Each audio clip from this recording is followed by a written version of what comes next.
For more than 2 decades, I have written in a diary almost every single day. And guess what? I saved them all.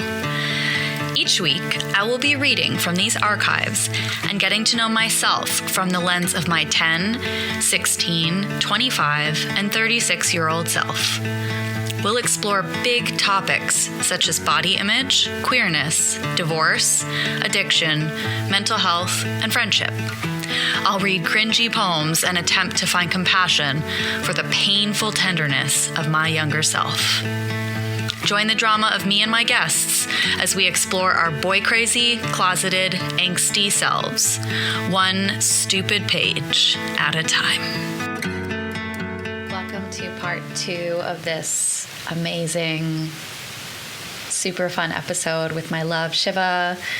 We recorded this a couple weeks ago, and the episode was so long and so awesome. I wasn't able to upload it all in one go. So this is part 2. If you haven't listened to part 1, I highly recommend it. In part 1, I read diary entries from our first, second, and third date, and then what it was like for both of us when I sort of suddenly ended things between us. The second half of this episode is picking up right there when I decided to reach out to Siva to ask if he would like to have a coffee with me as friends. And spoiler alert, we ended up falling deeply in love very quickly. But one of the best choices I've ever made in my life was asking him to get that coffee with me, and we're going to share the story of that coffee date and also what happened after. So enjoy this episode. Once again, thank you so much to Siva for giving me so much of his time for this episode, and I hope you all enjoy.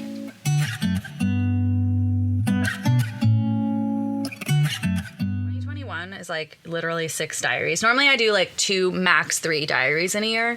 2021, 2022 are both like 6 diaries per year. I always, in the inside cover of my diary, I always write like the mantra for the year or whatever. Mm-hmm. This one here, I want you to read just this part here. Can you read that? Yeah. I can and will trust myself again. I will take care of you. I will not judge your grief. Yeah. That was how I went into essentially, stupid day at a time. Yeah. So I went into, like I said, as soon as I got back from, you could tell the difference between the journal that like was before this, just in the tone of the first few pages. Like, I literally write, every morning is an invitation on the first page. And then I write, it's been a lot versus it's been a dynamic existence. Like, I'm just going through this. I said, when Jordan said, I remember you sober. Like, I'm just going through this whole revamping of myself. Yeah. I also write the first Dear Future Lover poem. Yeah. It was when I was on my way home from New Brunswick. The airport. And I knew that I'd had my last drink.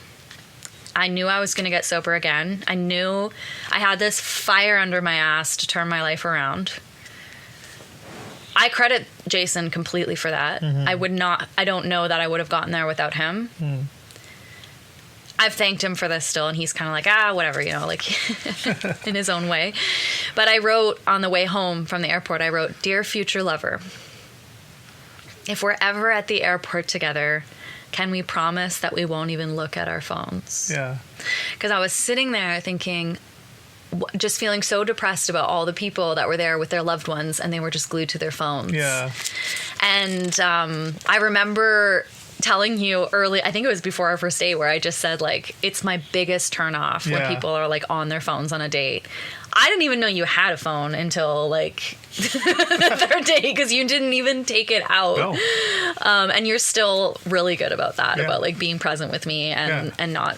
We have our moments where we kind of have to be like, babe, get off your phone. But for the most part, you're still really good at that. Like all the important conversations, I make sure to put the phone away, like far away. Yeah, so November 1st, I'm waiting for my flight to board. I'm just getting ready for this change. So when I got home, I messaged you.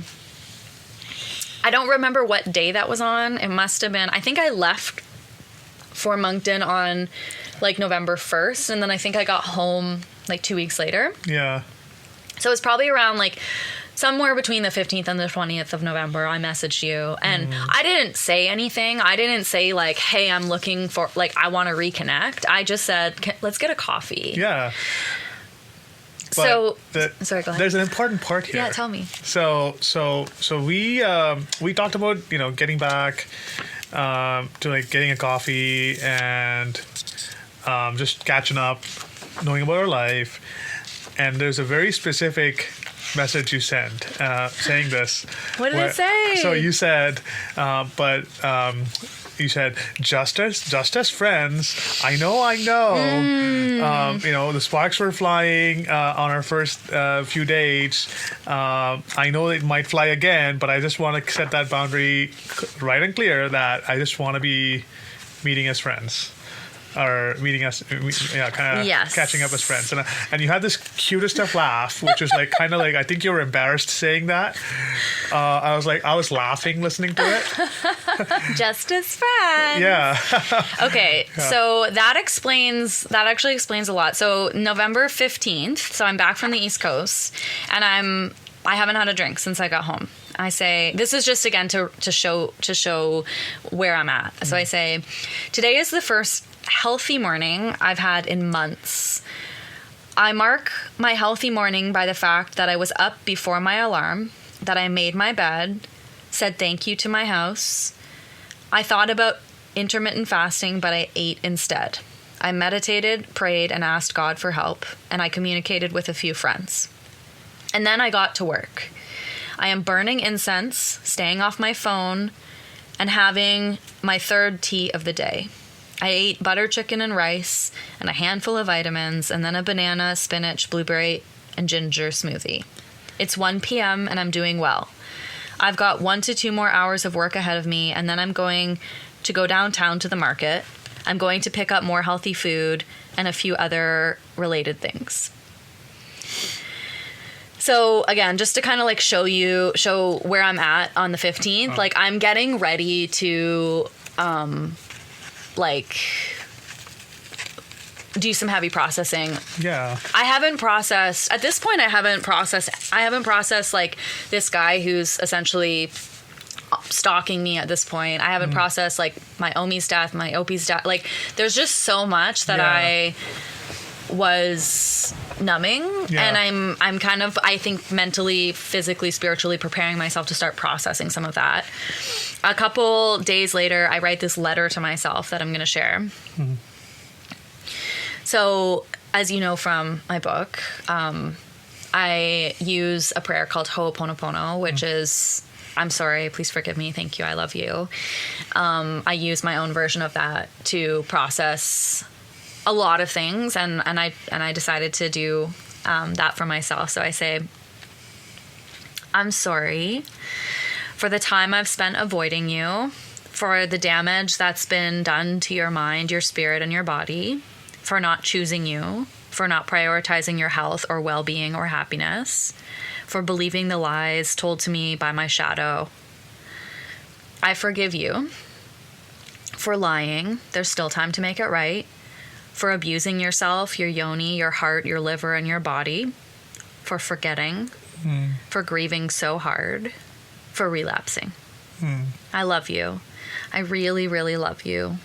The little you who had to go through June and July alone. The you that was sitting in that hotel room, driving around the liquor store parking lot. The you that let blank fuck her so hard. That night, actually, no, I'm not going to read that one. The night that you got so drunk at the airport that you don't remember the flight. I love you, all of you. They all come from little sweet Yoda, who is a very good girl. That's a mantra that my therapist uses with me. She goes, little Yoda's a very good girl. Teenage Yoda, who is also a very good girl, and me this morning sitting here on my mat. Thank you. Thank you for sitting, for staying, for starting again, for burning your blues, for committing to another day, and for asking for help. Yeah. What do you think of that? It shows how positivity can uplift Yeah. even within. Yeah, those Yeah. mantras can really... Yeah, just like having a big sigh of relief. Yeah. Have a big breathing moment. Yeah. Like a yoga stretch. Yeah. Just like standing up, having a cold water in your face, and saying everything will be okay. You know, it's one of those things where there's a huge change when it, you know, I always told this to you, like I've always found you the most calming after you wrote 2,000 words a day. Yeah, 100%. Because you let all of that down on the piece of paper, and then you're like just this beautiful little squishy Yoda that I absolutely love. So every time you write, and I'm like, let's hang out. He knows, guys. Oh no. He knows.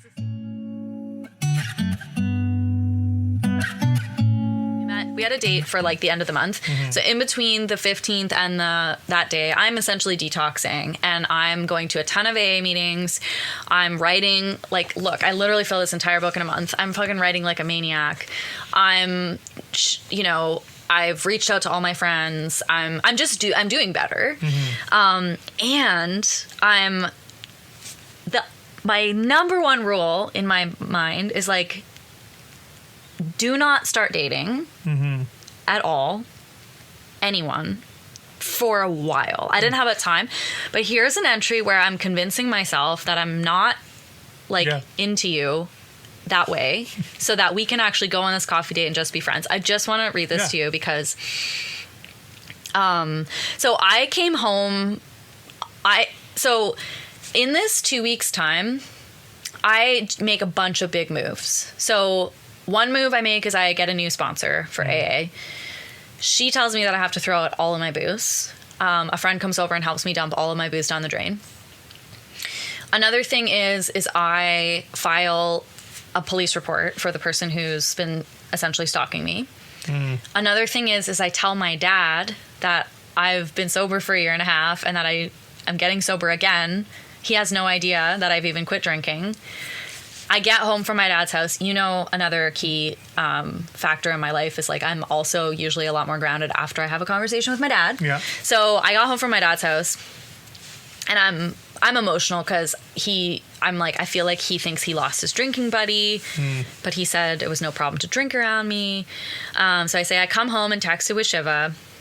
I will have to tell him in time about my alcoholism as well, and I will soon. And then I just say, like, he's really so wonderful. Here's a list of things that I'm getting out on the page before we meet so that I don't fall in love with you. This is my tactic. So I say, he's really wonderful. And then this is a list. You're going to love this. He cooks/knows flavors. He seems like he has good friends. He's a homeowner/adult/responsible. Seems to be financially stable. A great, loving dad, romantic/thoughtful, affectionate, goofy, great kisser, moves slow, chatty, good conversation, spiritual, muscular/hot body, underlined, super active, and into new things. So these are all the things that I already loved about you before I let myself fall in love with you. I just wanted to share that with you. How does that make you feel, babe? No, so this is one of those contexts that's important because, again, we've only known each other for 3 dates. Yeah. And we've been friends for like a month. And we've texted back and forth. Yeah. And you already knew so much about me that's been constant in our last 3 years. It's so true. So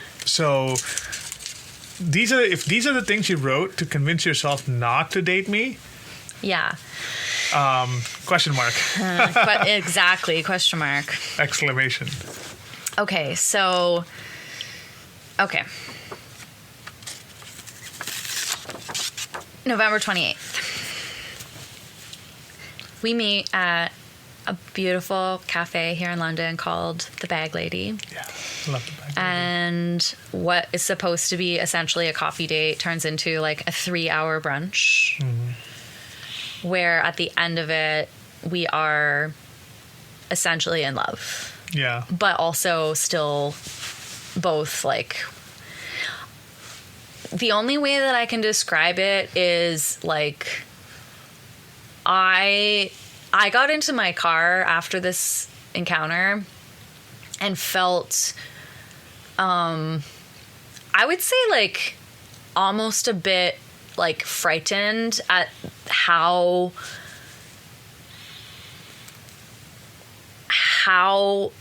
connected I felt to you. The depth of it. And then I saw it was 11:11. Yeah. And I texted you because I wanted to see like what your vibe was with like that kind of stuff. So I was like, hey, it's 11:11. And you were like, That's yeah, right. I just noticed that too. No, I said that's how it all started. That's how it all started. Because when we first texted after our first date, no, actually, the first time I texted you. Oh, after it was we got 11:11. And your first message to me, like, and he messages me at 11:11. Oh, okay. I didn't remember that. So I'm like, this is how it all started. Oh, that's so romantic. I Yeah. love that. Okay, so here's my diary entry from that day. Today I was up early again and I got ready for my coffee date with Shiva. Not a date, I put in capitals. Not a date, but a hang. I looked cute as fuck and was feeling really calm. You were. I was very happy to see him, exclamation point. I felt comfortable, it felt comfortable after my initial awkwardness, LOL. We had a hug and a bit of small talk. I remember that. We're like standing outside waiting for them to open and you're like, I like your boots. And I'm like, I like your shoes. Like, it was kind of awkward because we hadn't seen each other in like 2 months. Yeah. But we were just both like, I think, nervous and excited. And, Yeah. and then we sat and he spoke a lot. I actually felt so lighthearted. We shared some laughs and it felt really easy. He asked about Jason and I felt like there was this window to tell him about the drinking stuff. So I did. Yeah. I wasn't planning. Well, this is me talking, not reading. I actually wasn't planning on... I had said in a couple entries back, like, I'm going to have to tell him at some point, because if we were going to be friends and be real friends, like, you were going to have to know that. And I mean, I've shared this on the podcast before. Like, I don't think anybody owes anybody an explanation about their, if you want to be an anonymous alcoholic, like, that's more power to you. But I also, like I said, I was feeling very isolated and I had been lying a lot. And I felt like, one of the keys to getting back to like a version of myself that I could be proud of was to just be honest. And I also knew that you were going to be someone safe to be honest with, or at least I predicted. So I said, I remember specifically that conversation where like, I would like to tell you something.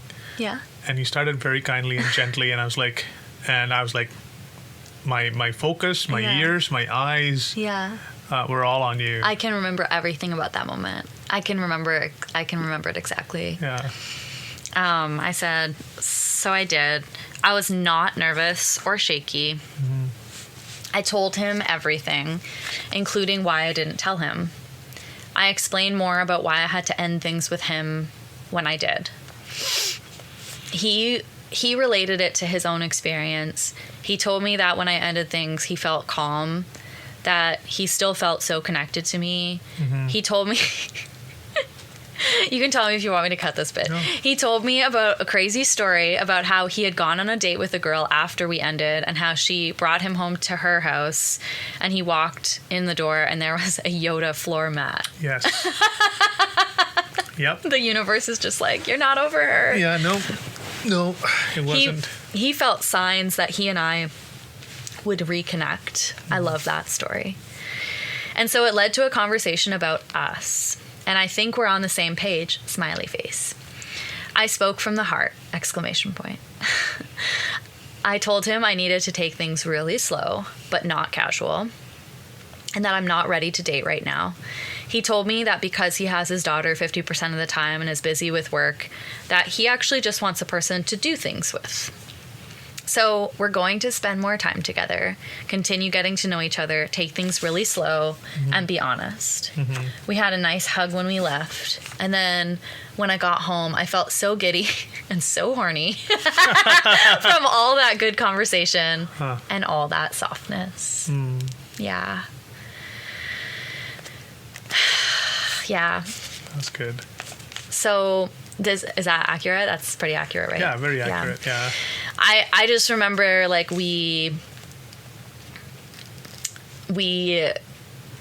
just talked for so long, and actually, you know what I remember most specifically about, especially when I was telling you about my alcoholism. We were sitting, again, this is the first time we've seen each other in months, and at this point we'd only been on 3 dates, and now we're changing our dynamic completely. And I remember we were sitting across from each other at this like pretty small diner table. Yeah. And we were close enough that like you definitely could have reached out and like touched me at any point, I was like watching your hands, which were like resting on the table, as I was telling you. And I could tell that all you wanted to do was reach out and like hold my hand. Yeah. And you were just stopping yourself because like there was this firm boundary line between us. Yeah. But it's like I could feel you holding my hand, caressing my hand, even though like you weren't actually doing it, because like, yeah, I just remember looking in your eyes being like, I appreciated like the restraint that you had, and I also appreciated this like spiritual connection we had, that I could like feel you comforting me even though you weren't even touching me, just like with your eyes and your face, and like it was so beautiful. And you know what else we have to mention about that day is, what color shirt were you wearing? Yellow.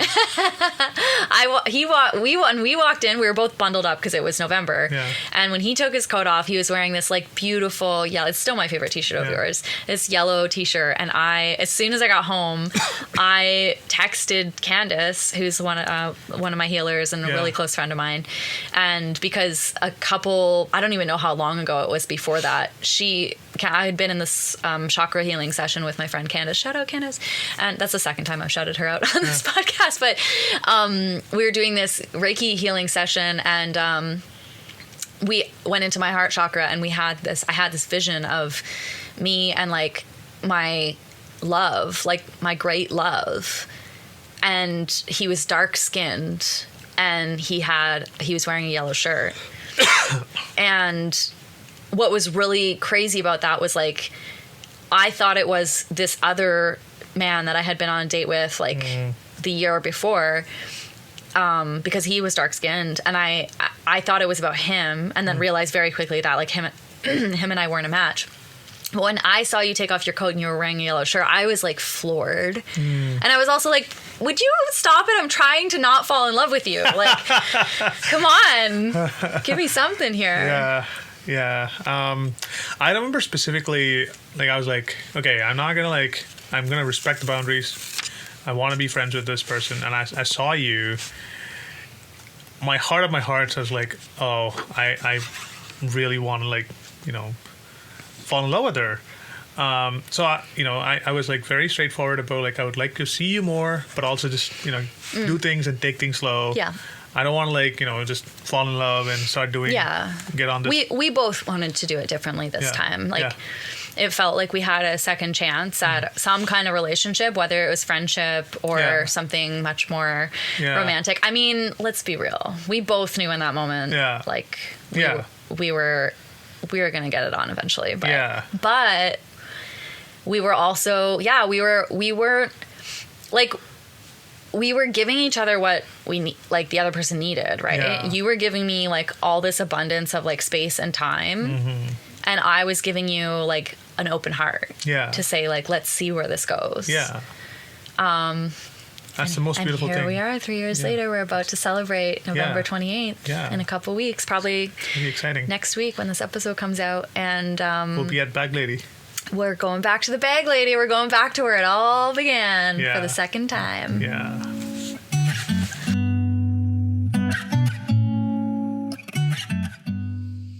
How you doing? I'm doing great. This is good. This is so fun. Yeah. I should do all my podcasts with you.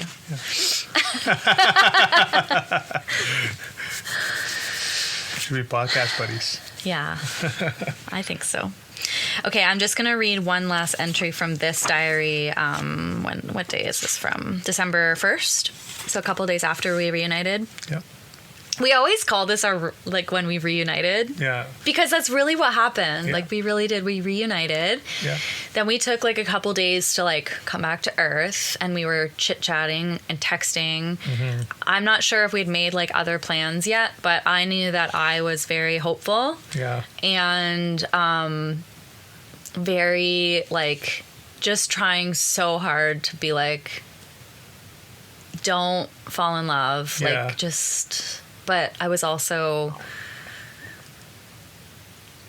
I don't know, it was hard. Yeah. It was hard not Exactly. to. Okay, so... Putting us together is like putting cotton and fire in the same room and asking them not to, like, touch each other. You know, so... I wrote on December 1st, I just want to come at this new thing with Shiva in a new way. I want to really feel his warmth. Be secure, feel secure, act secure. I want to pay attention when he talks, appreciate him instead of finding faults, open up to him, trust him, learn to trust myself again. I want to learn to trust this man. Yeah. I was so hopeful. Yeah, and one of the things I told myself is, like, take every single step as slowly as possible. Yeah. Do not rush her. Yeah. As soon as you told me the story about, like, how you know, trying to get into being sober. Yeah. You were really supportive. Yeah, I went back and I read about the whole AA like world and how it works, and I slowly got to understand the whole 12-step process. And I'm like, I'm going to be the most supportive person in her life as much as I can in the best efforts I could be. This is actually, sorry, this is not sponsored. This podcast is not sponsored by Google, but this is a really good, like, men, listeners, actually everybody, listeners, if you are in a partnership or a friendship and your person comes to you with something hard and you don't know what to say or you don't know enough about it, go home and fucking Google it. Yeah. And then next time you come back, you can show them that you care by being like, here's my research. It's like, you've done that so many times in our relationship where then we have this, like, conversation. Sometimes it's a tough one. Sometimes it's a conflict. Yeah. And then next time we talk, we come back together. You're like, hey, I've actually, like, shifted perspectives because, like, this, and this. Yeah. I didn't know that men did that until you. I literally didn't know that men did that. And it's funny because when I told my dad about my drinking, he had a reaction that I didn't really appreciate. Like, he wasn't ready to understand. And I actually said to him, Dad, this is really important to me that you get this. So I'm going to go home. I'm going to come back tomorrow.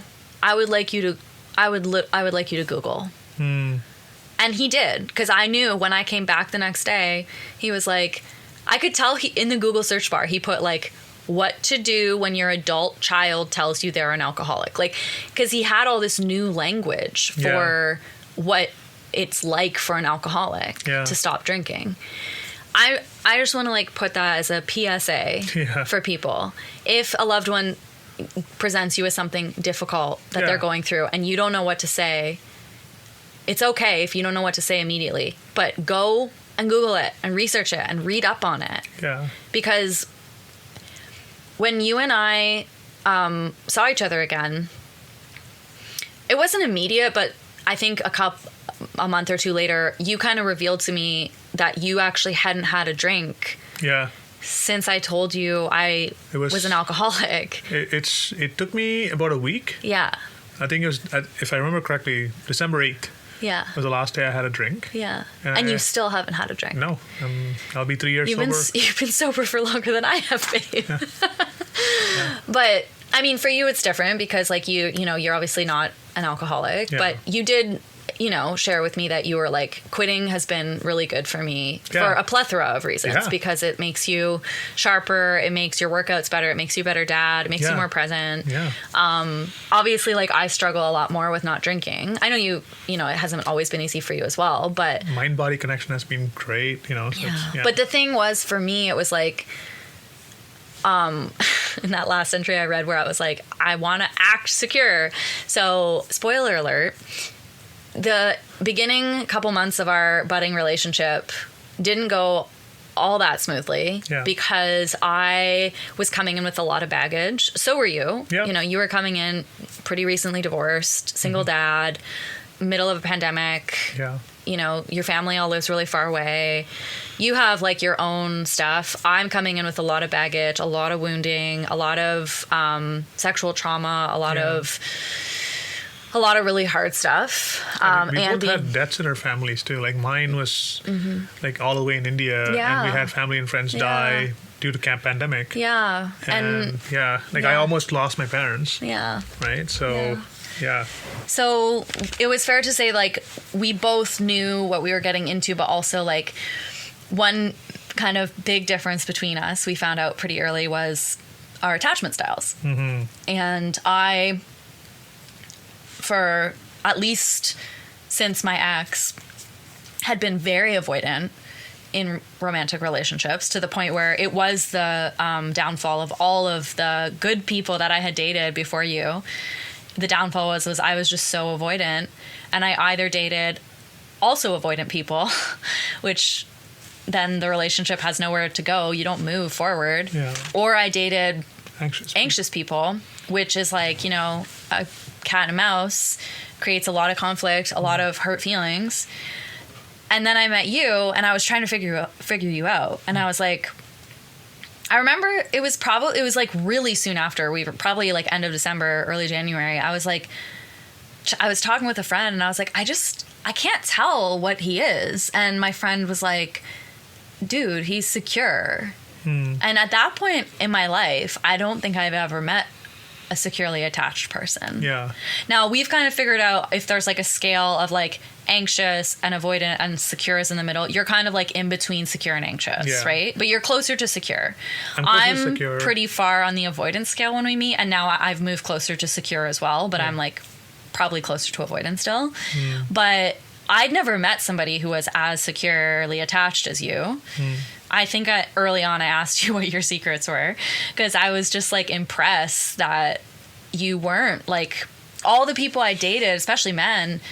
They'd been all up in my grill. They'd been like, you know, like I don't text them for a couple days, and they're, you know, panicking and knocking on my door and all of that. And there just wasn't any of that with you. And I knew that my avoidance strategies weren't going to fly with you for very long.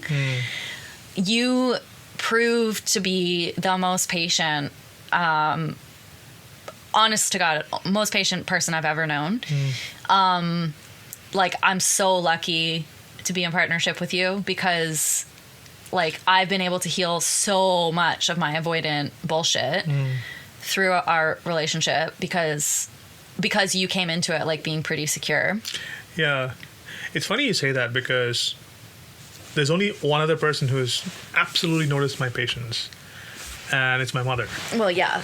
My mom has told me that, and this is very spiritual for me, because my mom said, you have the patience of an elephant. It's very spiritual. It's very when she says it in Tamil. It's, how do you say it in Tamil? Yana pola patience unakku. Porume, sorry, yana pola porume. Porume is patience, right? Like Porume? Porume. Yeah. And I can't believe you were able to notice that. And the other, I think, biggest factor to this as well is I understood attachment styles. Yeah. And I think I very much even before we reconnected, I understood that you're an avoidant attachment person. So we talked about this even after we reconnected. We were like, let's talk about attachment styles. Yeah. It's because it's one of our... Yeah, I remember that. Yeah. And we really came together, you know, to overcome some of those classic attachment like conflicts that people wind up getting when one person's anxious and one person's avoidant. Yeah. One thing that I think you did really well was like, you were like, I'm from the get-go in a kind way. You were like, I'm not a doormat. Like, I'm not just going to like let you not message me for like 5 days in a row to prove something. Yeah. Like, you didn't say it like that, but you definitely like made it known that you were like, we're both here for mutual respect. Mm-hmm. And you also just were like, here's my preferences. I would prefer if we texted once a day, just checked in. Yeah. And I was like, yeah, I think I can do that. Yeah. And then I said, but like, what will you do if a day goes by and I don't text you? You're like, well, nothing. Yeah. And I was like, oh, okay. Like, it felt so, it was like so non-threatening. Yeah. Which again was like new because, yeah, so again, I feel like I need to go back to what I said at the beginning of this episode, which is that like neither of us are experts. Yeah. You and me are in no way, shape, or form perfect individually or perfect together. We have tons and tons of conflict in our relationship. Mm-hmm. But I mean, we're also in love and we want to make it through everything together. So, but I just don't want to make it sound like we're like, oh, we've both moved into this secure attachment, because like, we have not. Like, we have lots of flare-ups where you get really anxious and I get really avoidant, and sometimes we even like flip-flop into the other ones. Mm-hmm. Like, it's pretty wild. We're also like, you know, you're Cancerian, I'm Aquarius, we're both cusps. Your oldest sibling, I'm youngest sibling. Like, we have a lot of dichotomy in our lifestyles and personalities. I always find it such a good opportunity, such a good experience when there's two people who have like very, like, underneath the layer, you have similar values. Yeah. Right? Like similar styles of like, this is what life is. Mm-hmm. And then we're fundamentally different in a lot of ways and have like a lot of like core beliefs that are different. Yeah, we really do. And it's kind of wild when I think about it. And to me, I'm like, this is fucking exciting because I agree. We get to learn. Yeah. It's a spark. It's the North Pole and the South Pole that's just going to attract. Yeah. You know? In a lot of relationships, I think, like, when you have that polarity, it means, like, dysregulation. Because having polarity and having harmony at the same time is, like, really, really hard to achieve, and we don't always achieve it. No, like a lot of the times we don't. Sometimes with simple things of like, what are we gonna get for dinner or whatever, we don't agree. But like, when it comes to how we communicate, and I think like one thing that's really stood out to me is when we've had conflicts, even like because we've had a couple rough patches. I remember, like, when we went to couples counseling. I hope you don't mind me sharing that. Of course. We went to couples counseling, and the therapist was kind of like, what's the game plan if this is over? And we were just staring at her being like, we're not leaving each other. Like, that's not we're here because we want to fix, like, we want to stay together through this. And we can't figure out how to do that on our own. That's why we're here. And she looked surprised. Like, she was kind of like, you're really willing to, like, both stick it out through this. And we were like, that's why we're here.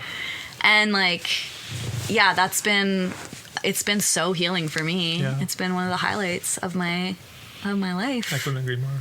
It's definitely, it's one of those things where we always figure out a way, but it's not one person figuring it out. It's that we, you know, as you say it in one of the poems, like, we walk the embers. But we walk the embers together. Right? So I think it's really beautiful. I think this is fast forwarding, and we're not going to get into this in this episode, but I think for me, I thought, like, when I told you that I was an alcoholic, and then we went about, I mean, I stayed sober for several months, like 8 months, while we were building our relationship. in like the foundation. I think the only time that I thought we might like actually not make it, like that, more so that you were gonna exit the relationship, was when I relapsed. I'd never been in relationship and relapsed before. Yeah. I can only imagine how hard that was. I mean, I can only imagine how hard it was for you. Like, I mean, it was, of course, hard for me, for my own individual reasons, but it was really hard on our relationship as well. In fact, one of my dear future lovers that I wrote was like, will you love me if I relapse? I was really surprised how you showed up during that time. Yeah, see, and here's the fun joke here, I guess, to put it in perspective. I'm on a moratorium. I can't future plan as we speak now. But said that, I always look into the future. Yeah, I know you do. And that's why you're on a moratorium. Yeah, in a way where I'm like, I know we will talk about this in the future and figure out a way. Yeah. And I know Yoda's heart of hearts. Yeah. Even though she doesn't know if it's hurting me right now, she will figure it out and come back to me and tell me something about it. And you did. You had faith in me when I didn't even have faith in me. You had faith in us when I didn't have faith in us. You had faith in yourself when I didn't have faith in you. Like, you're just so solid in that way. I admire it so much because I'm such like a fucking wavering little like leaf, and the wind blows the wrong way and I topple over, and you're just like the big solid oak. Like, you just don't really budge. And it's like been really healing to be loved by someone like that because, I mean, it's weird because like having permission to fuck up in a relationship makes me want to not fuck up. Yeah. You know what I mean? Yeah. Like, knowing that you will love me through a relapse. Yeah. And if I relapse again, which could happen literally at any time because of my disease of alcoholism, knowing that you will love me through that is like more reason for me to not want to relapse. Yeah. Right? Whereas before I had someone love me like you do, it was like I was so rooted in fear of like not wanting to fuck it up that I always did. Right? Because I was making every move in fear and not in security. Yeah. Not in comma security. Yeah. I didn't even really like, I'm literally processing this as I'm saying it right now, but like it makes me want to be like stronger for you because like that's what you deserve in a love too, right? That's beautiful. Yeah. Yeah, I think again, this goes back to like that learning from each other. Like I'll give you this example, I guess.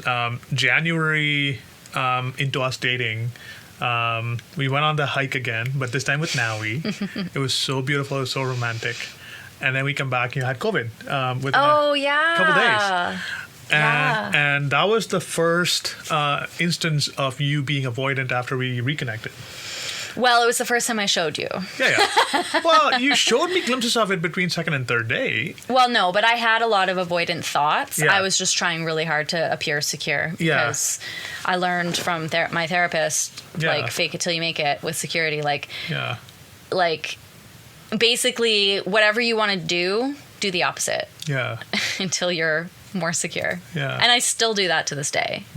Like, to this day, when I'm like, I'm not going to message him this morning. I already messaged him last night. And then I'll just be like, just do the opposite. Yeah. Because it doesn't cost me anything. Yeah. It doesn't cost me anything. In fact, it only benefits our relationship when I move towards security, right? Yeah. And I remember one thing I learned very quickly in our relationship is when you're feeling avoidant, do not try and go closer. No. And I didn't have to even try pursue it. I just like stay put where I am. Yeah. And just have a little tiny hand out. I know. And then wait for you to reach out. And as soon as you reach out, I'll just grab you back in and then hug you. Yeah. And that's been the norm of us, right? Like every time you felt any weigh like a porcupine, because that's what we use. That's what we call me when I'm being really avoidant and grumpy. And I got my slowly, porcupine quills. I usually slowly soften your quills by not actually poking you. And I start crying and say, but how can you hug a porcupine? I love our love. Yeah, it's beautiful. It's very spiritual for me. Yeah. I have 2 more entries that I'm going to read. Of course. Okay, so the first is, after we reconnect November 28th, we spend some time, a very short time, being just friends. When I say a very short time, I mean 1 week. Yeah. There's a lot of flirting in that. Oh in that my 1 gosh, week. it was so hot. Like Yeah. I was like on fire every day. I was like, Yeah. oh my God, like when are we just gonna like make out already? Yeah. But I was like protecting. You were trying to protect both of us. I was literally just gonna say I was protecting myself, but then I was like, no, I think I was protecting you from me in a way. I felt very. It's interesting though, because I didn't feel guarded. I didn't feel guarded at all. I just felt cautious. Yeah. So we have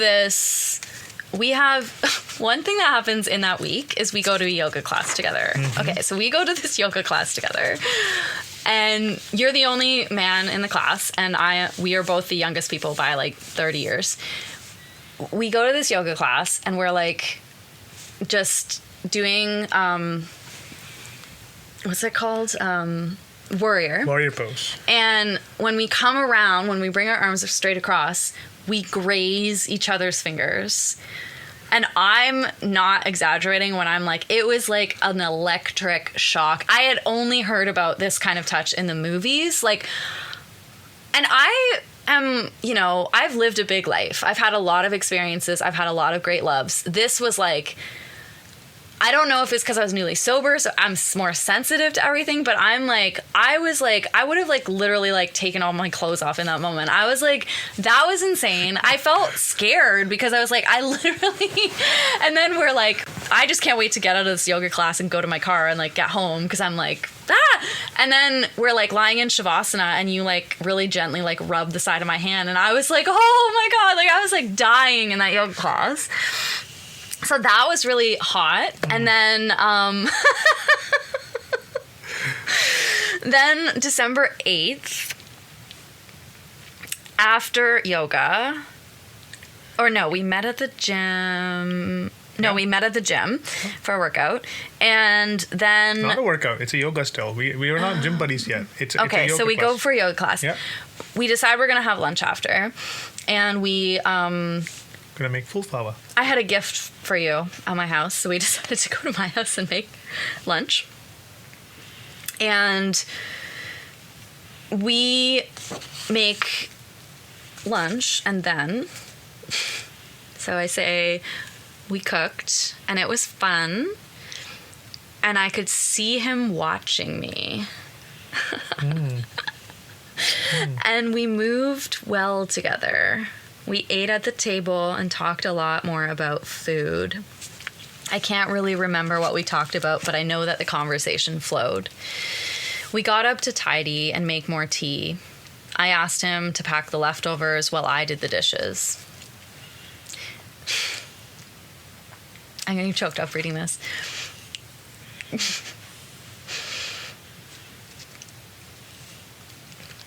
And then he hugged me from behind.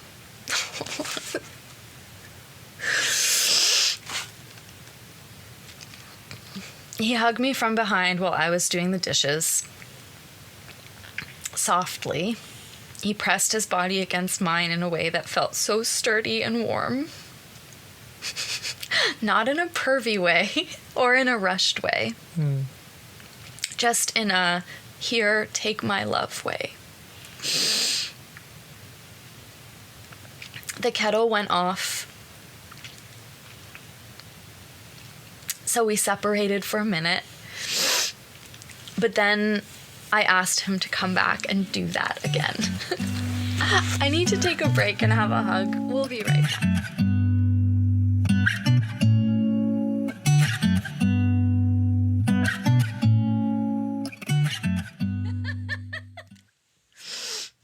You asked me to do it all over again. I was being like, I had no idea. I had no idea, love, that this was gonna, like, they're such happy tears, you know? Okay, so I'm gonna try that again. The kettle went off, so we separated for a minute, but then I asked him to come back and do that again. This time, I turned the water off and let my hands dangle loose in the sink. He was breathing on the back of my neck. He was pressing his body against my back. I was just there for the moment. At one point, his finger grazed my mouth and lingered. Oh my God, Shiva. I'm a romantic. He spun my body around to face him. And wow.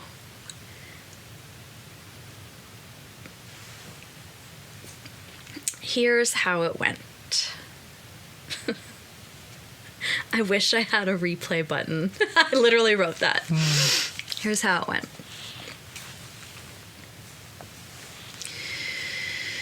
He turned me around. Oh my God, this is like spicy, okay? Mm-hmm. I also feel like I'm gonna cry again. He turned me around. I felt him coming in for a kiss, but then he stopped. He hugged me harder. I softened. I melted. I put my lips right up to his. I lingered there for a second. I think I expected him to kiss me in that moment, but then he did something that no man has ever done. He waited. He waited for me to come to him. I came in even closer, but waited again, one more time. And then finally,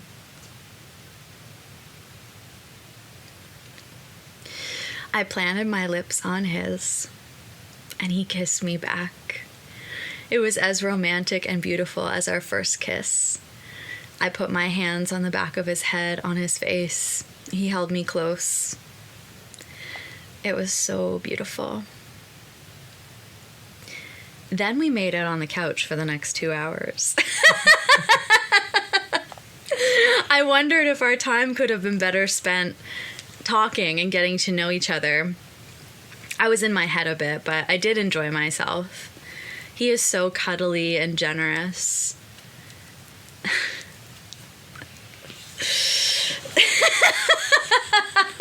I don't know if I should read this part. Do it. He is so cuddly and generous. Also, he was moving his hips a bit, which was intriguing. And I could feel a little something there. Whoa. Okay, so this is the first appearance in my diary from Little Shiva over there. Not Little Shiva, but that's hilarious. Oh my goodness. That's hot. It got as hot and heavy as it could while our clothes stayed on. Yeah. Oh, okay. So we almost immediately end up. Here's how I will describe that moment in simpler words. I had a thought when you were coming close to my face and then moving back. I had this thought of like, we could kiss now and start kissing, even though I had just written, I'm not sure if we'll stop. But like, or we could prolong this and kiss a week from now or a month from now or a year from now or whatever. I knew it was inevitable that we were going to be together at that moment. Like, it didn't make sense to not be with you at that point. It never made sense to not be with you. Yeah, just that list again, the one you wrote about why not to date me is all about why I should date you. Yeah. But I just remember thinking it's just stupid that we're not making out right now. We should just be making out right now. And then we did. And then there was a little something, something. Yeah. It was very wholesome. Yeah. I love that so much. That made Yeah. me really happy to like relive that moment. Yeah. I've written some beautiful poetry about I remember that. that kiss, our first kiss. Yeah. Okay, so I'm going to finish up this episode by reading one more poem or one more entry. I wrote this around that time that we had our first kiss, where I could feel myself. I could feel myself getting ready for my next big love story, and I wanted to remember what that felt like. And then I'd actually really love to end the episode with you reading a poem, because that's another thing I love about you is you're an artist, you're a musician, and a creative, and a scientist, and a nerd, and this beautiful blend. And you've been writing me poetry since we met, since before we met, really. Yeah. And I'd love for you to choose one of your faves and read it. So I would love to. I address this as Dear Future Lover, which I knew was you. I want to give you a chance. And I want you to give me one too. I need you to be patient, though. I've been through a lot, and to be honest, I have a hard time trusting people, and I still have a hard time trusting myself. The walls I've got up are to protect me, and at times they can be pretty opaque. They cause me to clam up and be distant. I've been out of control too many times. Being in love has burned me. I want to appear like I'm all healed, not wounded, but the truth is, I'm scared. I'm scared to let you love me, so I'm going to do everything I can to avoid it. I'm going to push and push those walls. Sometimes I lose hope that the walls will ever come down. But there have been moments when I have felt it, when I have softened. It is hard to do, and I'm scared. But if you take care of me, I will try. Please don't rush me. It will take a long time, but I'll try. We never rushed. Yeah. Never once, ever. I mean, we did make out a week after No, but that's, we decided to be friends. So. Yeah. But I'm not talking about that. It's just about No, I know. pushing. I'm just teasing you, love. Yeah. Yeah. No. Okay, do you have a poem picked out that you'd like to read? Yeah, for sure. This is one of my favorites. I call this because, it's actually very, very resonative of how you ended. Yeah. Because you said, I'll try. And I wrote this poem saying, trying hard she is. I love this one so much. This is one of my favorite because I know how much you tried, especially just after your relapse, when you sobered up again. Even during the relapse, I can tell the pain, and I'm like, I'm not going anywhere. I'm going to stand my ground because I know you'll try if I did. And that's where this poem comes from. So let me read this. Trying hard she is. I'm a bit of a nerd, so I start the poem mathematically. She's like the number 3, a prime number, unique and in a symmetric perfection. But doubling it make it a 6 or squaring it to make it a 9, trying hard she is. Having every shield raised like husk curls of the Middle Ages, and being perpetually single, brings a sense of calm, like the sleeping giant that can never be awakened. But the whirlwind of romantic love soaking into gestures that tasted like fresh honey nectar, trying hard she is. She knows how to build a wall, but a bridge that connects over eternity, trying hard she is. The more you reach and mush, the more she runs because that is what is safe. But for her to reach out and try grasping and staying, trying hard she is. Like drawing a line between 2 points with an infinite length, but figuring out it's an eventual circle in the sphere of life. Trying hard she is. That's so beautiful. Yeah, and that is totally you in my mind, in my heart. You know, it's like it's I can one thing I've understood slowly but steadily on how to love you is not by pulling you in, but by staying grounded, because that's all what you wanted out of me. Yeah. Yeah. Wow. What an episode. Do you think Yeah. I should make this one episode or two? Oh. It's an hour 30. Can make it 2. Or no, it's 130 minutes. So it's 2 hours. hours Yeah. and 10 minutes. Maybe it's 2. Yeah, 2 episodes. This has been so fun having you on the podcast. I don't know how any guest will ever measure up to you, but we'll see. I hope we get to be together forever. Yeah, me too. And it's been my greatest adventure yet. Yep. I couldn't agree Loving more. you and being loved by you. Yeah. And along with going to the Bag Lady for our anniversary next week or 2 weeks from now, we're also going to the Scandinavian Spa. Indeed, in the Nordic Spa excited. experience, yeah. We're going to the Nordic Spa. We found a good one that's kind of local. We're going back. We're going to do sauna, cold plunge, hot tub, cold plunge, steam room, Cold tip. plunge. Yeah. I'm so excited. Yeah. I can't wait. Yeah. Ever since we've been to Finland, it's our new thing. It's our new love. Yeah. You're my new love. Yeah. Okay, come here and give me a kiss. Okay, let's go make out.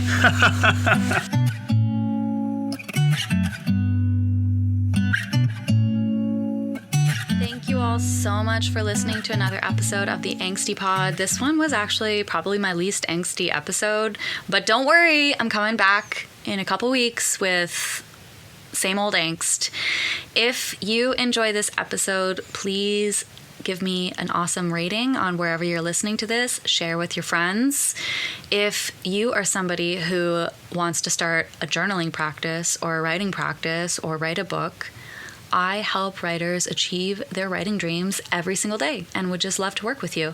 You can reach me at yoda@thedoulaofwords.com or www.doulaofwords.com. Big love. See you later.